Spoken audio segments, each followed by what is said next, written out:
Estamos en el link recibiendo a Álvaro Carballo ahora, como siempre, es un gusto recibirlo porque nos trae de todo, charlas, nos hace reír, anécdotas, nos hace reír, libros. Incluso acabo de encontrar medio pulmón que se le cayó a Maggie. Sí.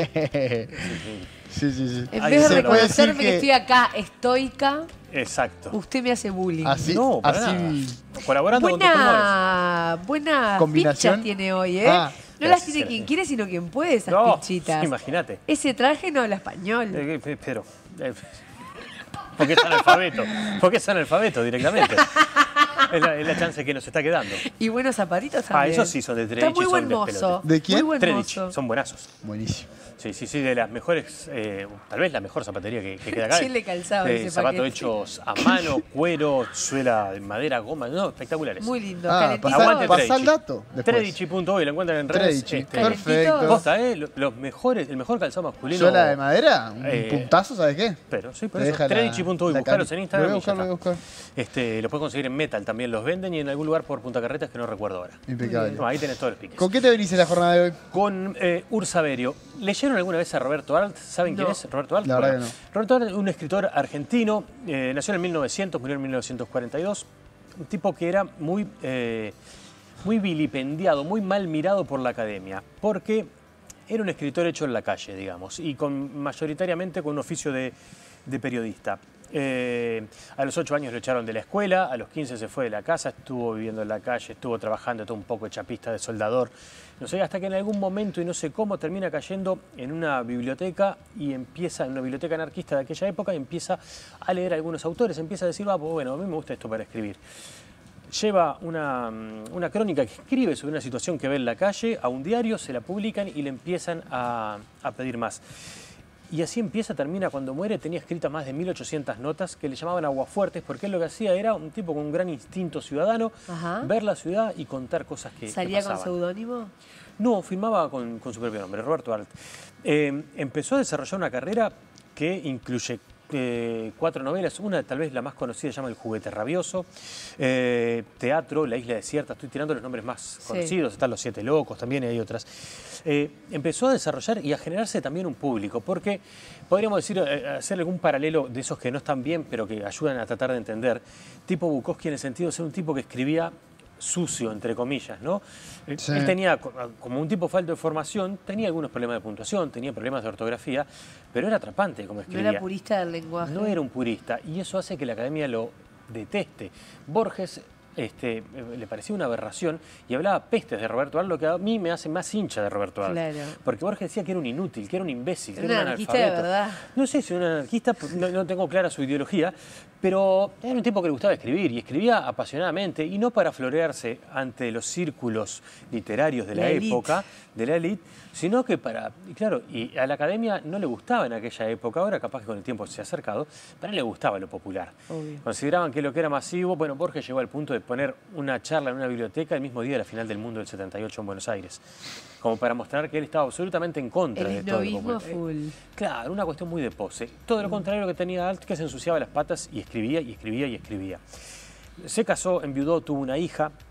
Ahora esto simplemente va a ser un guiño a Uruguay. Cuando enviuda, un par de años después se viene a Uruguay y se casa. Se termina casando con una uruguaya en Pando, vive un tiempito en Pando, Mirá. tiene un hijo ¿Con al quién que no se llega a casó? conocer. A ver si Te encuentro el mató. nombre, porque... Digo, bueno, ya que estamos en modo intrusos. Sí, no, pero espérate un poquitito. Y además, en lo Pando anoté, seguro pero lo conoce. Un nombre, el nombre me sale Shelley, creo que era, con el apellido, un apellido creo que era inglés, el apellido. Pero estoy jugando ahí muy de memoria. Bueno, en 1942 él muere, pero les dije que el primer matrimonio tuvo una hija, y esa hija queda como albacea de la obra del padre, se queda con el material en propiedad. Cuando las editoriales empiezan a sacar la obra completa, el teatro completo de Roberto Arlt y todo, ella tenía una obra que en su momento el padre la había escrito y había sido rechazada en un teatro de esos que, sí, no sé si era anarquista ese teatro o no, pero sí de vinculación, de mucho, Ajá. una época donde una de las líneas del teatro era muy política, expresamente, y en ese teatro le rechazan la obra porque decían que no era política. ¿De qué iba la obra? Para mí, adelantadísima a su época. Trataba, en un manicomio, los internos empiezan a hacer una obra de teatro casi como una cuestión terapéutica. Se lo plantean con ese fin noble, después empiezan a pasar una serie de cuestiones y el fin se termina viendo absolutamente bastardeado. Pero quien recibe esa obra dice, no, esto no es lo suficientemente político para que lo interpretemos nosotros, y queda cajoneada. nadie le da bola, hasta que en 2002 la hija decide llevarla a un conservatorio iberoamericano que hay en Alemania, Sí. y dona esa obra que ni siquiera tenía título. Los alemanes la bautizan Ursaverio, la llaman así, de esa manera, Sí. y de esa manera llega a Uruguay y la edita Estuario. La recogen Ignacio Gutiérrez y Oscar Brando, son grandes escritores, profesores de literatura, tipos sí, de la academia, pero de la academia que valora, digamos, Ajá. este tipo de trabajos. Le hacen una curaduría, corrigen ciertos detallecitos semánticos, y algunas también de los errores de puntuación y todo. Sí. Pero además, en el medio de todo ese proceso, Pedro Dalton, el cantante de Buenos Muchachos, se entera que estaba esta obra en la vuelta. Fascinado por Roberto Alt, se comunica y dice, che, yo quiero ilustrar eso. Qué bueno. Y entonces, este libro tiene, además de ser un texto muy poco conocido de Roberto Alt, más allá de que sea una obra de teatro, lo que él cuenta y su capacidad de visión y de análisis está, tiene las ilustraciones de Pedro, que si uno piensa en la música de Pedro y en lo que generaban con Buenos Muchachos, es Tiene como un match mucho que ver. perfecto, Claro. ¿no? Con esta obra de Roberto Alt. Así que bueno, esa es la recomendación del día de hoy. Qué bueno, con una tremenda editorial como Estuario, ¿no? Sí, sí, Tremenda saca una editorial. cantidad de material Sí. brutal. Han hecho algunas cosas ellos tremendas. Tienen la colección Crónica Roja, que básicamente es Sí. la que ha desarrollado el género de la literatura policial en Uruguay. Sí. Le dio un espacio a una cantidad de escritores y de textos, y ahí se generó una camada. De ahí salieron algunas obras que terminaron siendo llevadas al cine. Es verdad. El de Roberto Peña, que es La noche que no se repite, creo, por ejemplo, sale de una novela que se publica allí. Y ¿Cómo bueno, pasa? en este caso un rescate brutal. ¿Cómo pasa en la literatura que hay muchos grandes escritores? Sí. El tema es que le abran la puerta muchas veces. Total, total. Bueno, y Art, dentro de los que lo revisitan y lo revalorizan, hay muchos grandes escritores, como Abelardo Castillo o Cortázar, por ejemplo, que prácticamente decían que tenía que ser de lectura obligatoria. Claro. Porque es brutal. Claro, eso. La academia, en una época que la palabra de la academia era como lo que definía y único. partía aguas, ahí va, era Claro. lo único, bien. Lo único válido, la única, era lo legalizante.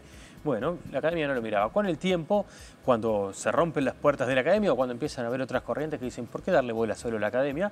Bueno, se revisita y se descubre. Él escribía, le llamaba huevos fuertes a los retratos esos que hacía de cosas que pasaban en la sociedad. Si googlean, hay un lote, porque les va a dar una noción de la pluma que tenía.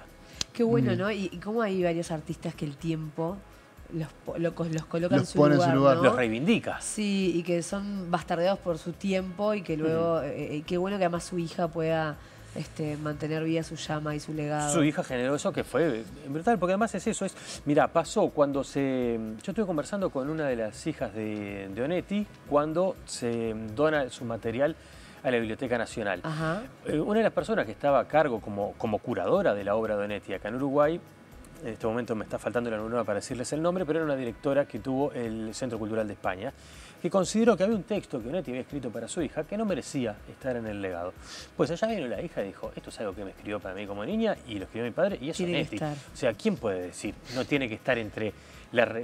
y perfecto, y lo rescató la hija de vuelta, como en el caso de Art, Totalmente. de repente. Sí. Mira, y una curiosidad. Gladiadoras del trabajo de sus padres. Total, y una curiosidad más que me acabo de dar cuenta ahora es que Onetti y Art fueron periodistas y que además los dos fueron despreciados por Borges, lo cual enlantece a ambos. Sí, Borges, me parece que el problema está en usted. Yo lo tengo en la laberinto de Sí, enfrente. ya veo. Sí. ¿Se puede Sí. poner en apuros? Bueno, hagámoslo. Día del Padre. Día del Padre, No hay domingo nada que viene. más lindo, por lo menos cuando tenía el mío, Sí. intentaba regalarle siempre libros. Era muy difícil porque tenía absolutamente Sí. todos los libros habidos y por haber. Gran lector. Sí, y tenía una lista de que a quién le prestaba, a quién no te hacía firmar, bueno, era un milico. Tenía casi. una biblioteca. Terrible, ¿no? Sí. claro. Pero Yo no presto. Es un bueno, haces bien. Claro. Es un regalo muy lindo. Sí. 3 libros para papá. Bueno, depende de los gustos de cada padre también, Y bueno, ¿no? tirate un par de cada diversos, uno. padre. Bueno, Tres yo puedo perfiles tirar tres distintos. cosas que me gustan, tres escritores que me gusten a mí, y cosas bien distintas. Bueno, mira, vamos a meter, ya que estamos hablando hoy de Ursaverio, Bien. este de Roberto Alt me parece que Bien. va muy bien. Les digo uno de Martín Caparrós que se llama El Interior, que tiene un punto de contacto con este. Martín Caparrós es un periodista argentino-catalán, Sí. digamos, o argentino-español, excelente, con una pluma muy filosa, que un día decide, cuando vivía en Argentina, salir a recorrer todo el país en auto y hacer como un retrato, buscando eso que dicen siempre, que acá también se dice, el verdadero ser uruguayo está en el interior, no somos los representantes de la ciudad. Bueno, él sale a recorrer el interior profundo de Argentina y se manda un retrato brutal de todo el interior argentino. Una crónica de ese viaje. Una crónica, sí, pero es un librazo, es una biblia, es hermoso, es envidiable el trabajo que hizo, la idea que se le ocurrió, y es precioso de leer. Y déjeme pensar un tercero. Te maté, Alvarito. No, mira, yo hoy nombré por tirar así, son 3 libros buenos. Abelardo Castillo, que hablé hoy, El que tiene sed. El que tiene sed y el interior los recomendamos, se los hablamos acá en el espacio, los rescato también porque... ¿Algún uruguayo? Bueno, yo ahí te tiro de cabeza a Onetti por decirte algo que me gusta mucho. Hay varios de Leandro Delgado que ha publicado también con Estuario, es muy bueno. No sé, les tiro así, Pero es lo que está me va viniendo igual. por ahora. Bueno, escúcheme. Corran a las librerías con estas recomendaciones. Llega un mensaje que dice: Álvaro Carballo, 3 puntos. Un fenómeno. No me pierdo nunca sus historias propias. Un y hablando saludo a de mi historias propias, ¿qué se viene? Bueno, justamente Pedro Dalton el lunes que viene. Lunes Hablamos que viene, un poquito de Roberto Arlt también y de este libro, pero hablamos de su, de la vida en Buenos Muchachos. De Personajón. Un tremendo personaje, un tipo que tal vez es la persona con la que he hablado en público de una manera más desprejuiciada sobre su consumo problemático de drogas. Sí. Y cuenta, por ejemplo, cómo en alguna época tocando con Buenos Muchachos, él lo único que quería era que terminara el show, para encerrarse en su apartamento a encajarse. Lo dice así literalmente, ¿no? Eso es un bloque interesante de la charla porque me parece que es un tipo que se abre a hablar. Partimos de una pregunta que le hago porque él lo ha contado en otras veces y siempre se ha referido como que, bueno, salió del infierno, pero empiezo preguntándole qué era el infierno ese para él. Sí. Y es interesantísimo cómo lo pinta, porque lo pinta como el desgano, como la poca capacidad de crear, siendo que es un artista. Y no había nada peor para él que eso. Hablamos de distintas épocas de Buenos Muchachos, de cuando su padre, que tenía una boutique de ropa, le prestó una habitación en el fondo y él vivía en ese fondo, y él eso un poco también lo fue ayudando a terminar de definir un pulso de dibujante. Pedro es un gran dibujante, tiene la Galería de la Ciudadela, por ejemplo, hay obras de Pedro Dalton que son de 3 y 4 ceros en dólares, ¿no? O sea, son obras muy valoradas. Esto que hablamos hoy de la academia, bueno, por los marcianos, por la gente que sabe de artes plásticas, le otorgan mucho valor. Y hablamos de cómo surge toda su inspiración o su vinculación con el mundo del dibujo, con un abuelo bastante cascarrabias y exigente que le decía, dibuja esto. Y entonces él se ponía a dibujar y decía, no, pero no me sale. Y decía, te tiene que salir, dale que vas a poder. Y lo dejaba dibujando y él se fue colgando con eso. Entonces, bueno, para mí fue una charla muy interesante con Pedro. Hablamos del primer show absolutamente de todos los que dieron los Buenos Muchachos. En realidad fue para un grupo de amigos en un cumpleaños en Solimar. Cuando termina el show, el vecino de la casa de al lado sale y tira 2 tiros al aire para que no haga más ruido. Perfecto. Clarita. También recordamos eso, entre otras cosas. Me encantó. Hora y lugar. 21 horas, Canal 5, lunes de la semana que viene, Pedro Dalton, y después queda en YouTube. Apenas termina de emitirse la pantalla, queda subido en el YouTube del canal. Y para los fanáticos también de historias propias, que veo que tenés varios, porque lleva muchos mensajes. Muy grande. Hay que estar atentos porque Marcel Querorian se viene. Se viene Marcel Querorian, sí. Vamos a hablar.